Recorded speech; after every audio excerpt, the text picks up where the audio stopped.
বিসমিল্লাহির রহমানির রহিম। আসসালামু আলাইকুম। আজকের আয়োজনে থাকছে ৩৭টি আন্তর্জাতিক বিষয়াবলী থেকে প্রশ্ন। পুরো আয়োজনটি মন দিয়ে দেখুন এবং প্রশ্নগুলো আয়ত্ত করার চেষ্টা করুন। প্রশ্নে ফিরে যাচ্ছি। সিন্ধু সভ্যতা যে যুগের নিদর্শন? সিন্ধু সভ্যতা হলো তাম্রযুগের নিদর্শন। যে দেশে লিখিত সংবিধান নেই, লিখিত সংবিধান নাই হচ্ছে যুক্তরাজ্যে কোনো লিখিত সংবিধান নাই। জাপানের পার্লামেন্টের নাম কি?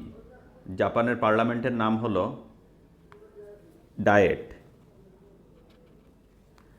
অ্যাডলফ হিটলার যে দেশে জন্মগ্রহণ করেন? অ্যাডলফ হিটলার জন্মগ্রহণ করেন অস্ট্রেলিয়াতে। ভিয়েতনামের রাজধানীর নাম কি? ভিয়েতনামের রাজধানীর নাম হলো হ্যানয়। বান্দা আচেহ কোথায় অবস্থিত? বান্দা আচেহ অবস্থিত হচ্ছে ইন্দোনেশিয়াতে। তাজমহল ভারতের যে প্রদেশে অবস্থিত? তাজমহল ভারতের উত্তরপ্রদেশে অবস্থিত। যুক্তরাষ্ট্রে দাসপ্রথা বিলুপ্ত করেন কে?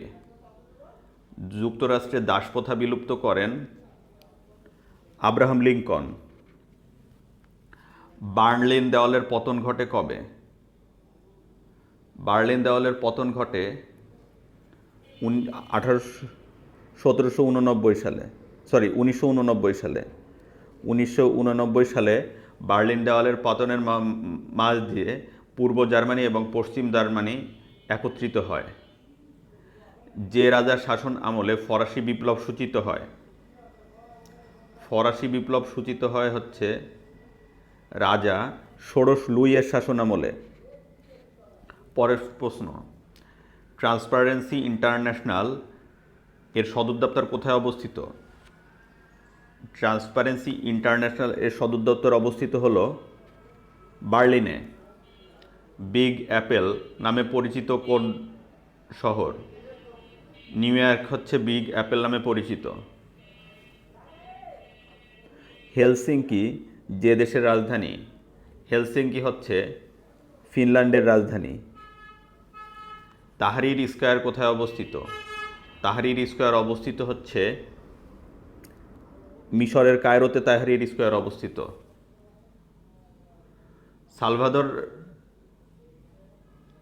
সালভাদর ডালি কে ছিলেন? সালভাদর ডালি ছিলেন একজন চিত্রশিল্পী। এটা অনেকে ভুল করেন, খাতা দেখতে গেলে দেখা যায় এটা অনেকে ভুল করেন, এটা রাজনীতিবিদ মনে করেন। আসলে সালভাদর ডালি ছিলেন একজন চিত্রশিল্পী। লুভর মিউজিয়াম কোথায় অবস্থিত? লুভর মিউজিয়াম অবস্থিত হচ্ছে ফ্রান্সের প্যারিসে। ব্রাজিল যে দেশের উপনিবেশ ছিল? ব্রাজিল উপনিবেশ ছিল হচ্ছে পর্তুগালের উপনিবেশ ছিল হচ্ছে ব্রাজিল। বিশ্বের প্রাচীনতম সভ্যতা কোনটি? বিশ্বের প্রাচীনতম সভ্যতা হচ্ছে মেসোপটেমীয় সভ্যতা। প্রিজন নোটবুক বইটির রচয়িতা কে? প্রিজন নোটবুক বইটির রচয়িতা হচ্ছেন অ্যান্থনি গ্রামসি।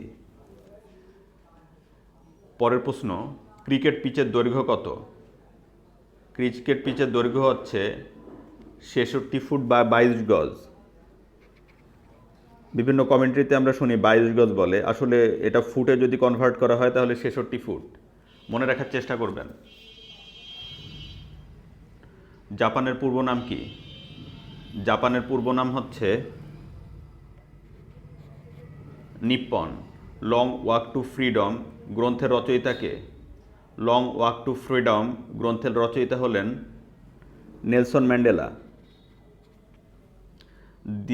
দি রিপাবলিক গ্রন্থটির রচয়িতা কে? দি রিপাবলিক গ্রন্থটির রচয়িতা হচ্ছে প্লেটো। গারুদা যে দেশের বিমান সংস্থা? গারুদা হচ্ছে ইন্দোনেশিয়ার বিমান সংস্থা। এএফপি যে দেশের সংবাদ সংস্থা?